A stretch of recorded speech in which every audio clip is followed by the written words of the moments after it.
Indianapolis Colts at Jacksonville Jaguars. Let's roll. We're going to start with the line history in this Colts Jaguars spot here.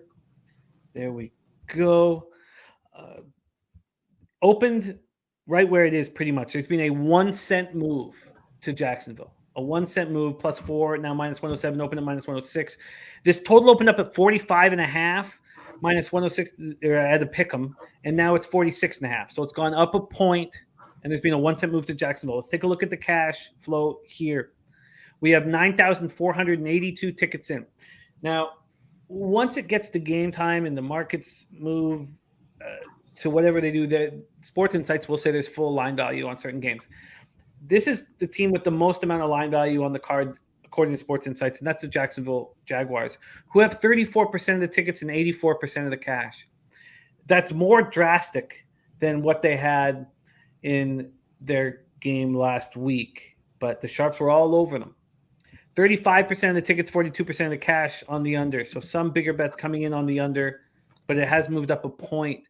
We have scattered thunderstorms, 83 Fahrenheit, 11 miles per hour. I never trust scattered thunderstorms. I don't expect them when we talk about Florida's weather.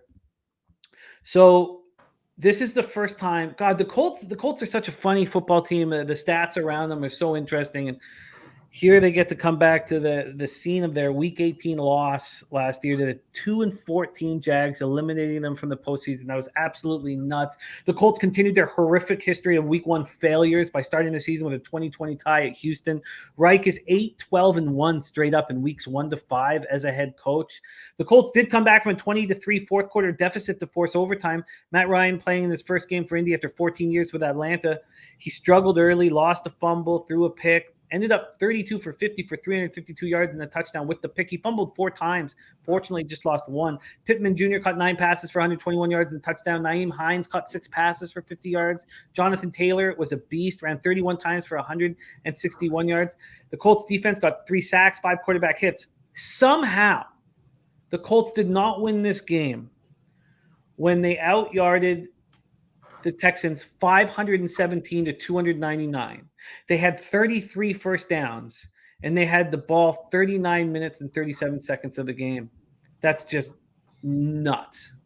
Jaguars coming off a 28-22 loss to the Commanders in the first game of the Doug Peterson era in Jacksonville. I'm still angry that I didn't move on this spot. Lost on the road for their 18th straight game, extended their NFL record streak of losses to NFC opponents to 17. These guys are a pack of losers. And we're supposed to sit here and say, oh, because a Super Bowl winning coach comes in, he's going to change the fact that these guys are just a pack of losers. And maybe he will. But Trevor Lawrence goes for 24-42 for 275 yards, touchdown, and pick. Christian Kirk looked great in his first game as a Jag, $72 million 4-year contract. He looked great, 6 catches for 117 yards. Zay Jones caught 6 passes for 65 yards. James Robinson ran 11 times for 66 yards and a touchdown. Etienne ran 4 times for 47 yards, caught 2 passes for 18 yards. The Jags weren't able to dial up enough pressure, finished with 1 sack and 4 quarterback hits, and Trayvon Walker looked very good, becoming the first rookie since TJ Watt in 2017 to have a pick and a sack in his NFL debut. Take it away here for us, Andy. Colts, Jags. Yeah, not a divisional game, but is a divisional game. Another one where it's like, man, am I betting go look at last week, divisional road favorites, how that went. And I agree. Jacksonville doesn't have a good roster yet.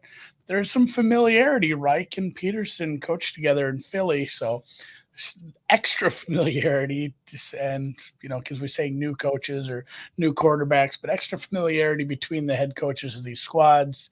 And I agree with the Jacksonville money. I just cannot bet on the team after the product I saw last week. The O-line really, really struggled. It took a beating. Christian Kirk, he earned that money, but I mean, it's still, he ended up in an L. It looks like Shaq Leonard's going to miss again for Indy. And then, Pittman was great, but he was mostly lined up against a rookie for a big chunk of that game. So, and they still couldn't manage a win. It's just such a weird thing. I guess we can say that Reich finally didn't lose in week 1. It was a tie, so we're moving the right direction. But this is a hard pass game for me. I don't make heads or tails of this total as well. I don't know what happened with Indianapolis. I had a lot of strong feelings about how this offense was going to look, and it's not how it looked against a team that honestly maybe the worst roster in the NFL, and they go out and tie that team. So hopefully it just takes a little more time for Matt Ryan to acclimate himself to this offense. I'm not laying points in the road in division here. Nut Flush looking to hammer the first half. Colts. That's an interesting angle. Unfortunately, for what I need to pull the trigger on spots, I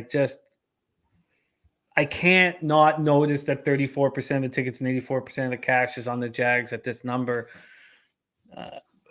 I guess, I can't help but have to pay attention to that. But I kind of, I'll leave that note here in my notes. That Nut Flush is on the first half Colts. Dennis makes a real salient point about why they've struggled so much. A different quarterback every year, 5 straight years of a different quarterback. So it takes time for a new quarterback to get acclimated to new system. Hence all the horrid Septembers. All right. Nut Flush on the first half Colts, which interests me, but I just can't not notice the sharps here. And we've had a 5-cent move to the over, and 65% of tickets, but just 58% cash. Do you agree with that 5-cent move to the over? Do you think this becomes a 47? I think you should see a lot more out of the Colts offense. So I guess I do agree to a certain point, but I don't know what we're going to see from Jacksonville. It was a tough watch. They were a tough hang last week for sure. All right, that is Colts, Jags. Let's move on